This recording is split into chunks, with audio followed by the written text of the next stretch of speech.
ever crack open a textbook and think, man, I wish I could just beam this knowledge straight into my brain? Uh-huh, right. Wouldn't that be something? For real. Well, today we're diving into a question that's had everyone from philosophers to, well, probably you listening, scratching their heads for ages. Does money buy happiness? It's a classic for a reason. It really is. And you know what? You are amazing listeners. You've sent us some seriously thought-provoking stuff on this topic. Yeah. Any gems in there? Oh, trust me, there are some absolute gems. Like, buckle up, get ready to dig in. Love it. Let's do it. Okay, so this one line from the listener submissions, it stopped me dead in my tracks. Having money doesn't necessarily make you happy, but not having it, that will make you miserable. Ooh, that's a powerful statement. Isn't it? It really makes you stop and think. It does. I mean, it gets right to the heart of this whole debate, right? This push and pull between, like, how much wealth actually impacts your well-being. Totally.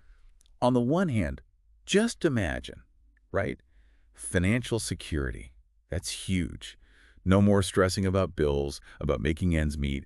That peace of mind alone, that's got to count for something. Absolutely. I mean, who hasn't laid awake at night worrying about money? Taking that stress away has got to improve your happiness, right? Exactly. But There's always a but, isn't there? right, there's always another layer. And here's the thing. We all know people, right? People with more money than they know what to do with. And are they walking around with these giant smiles plastered on their faces 24/7? Not necessarily. Not always, that's for sure. So there's got to be more to it than just like dollar signs in your bank account. I think you're onto something. So if money isn't the be-all and end-all of happiness, what else goes into this happiness equation? Well, think of it like building a house. Money.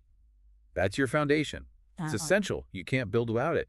But a foundation alone, that's not a home, is it? Okay, I like that.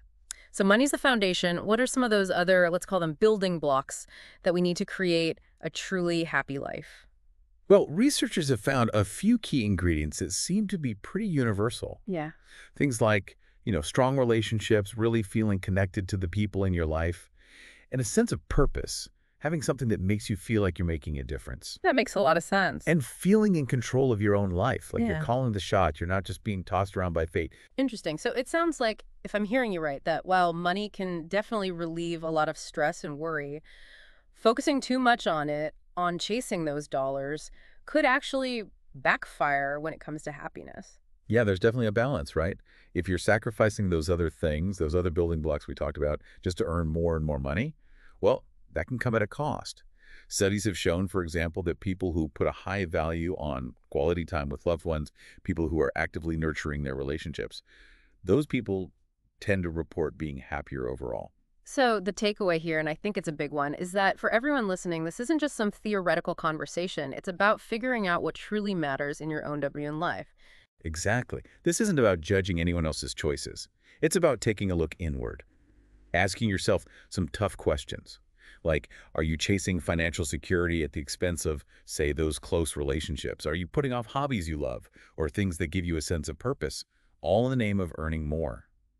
That's something we all need to consider. It's so easy to get caught up in the hustle, isn't it? It is. Well- We live in a world that often glorifies busyness and productivity, right?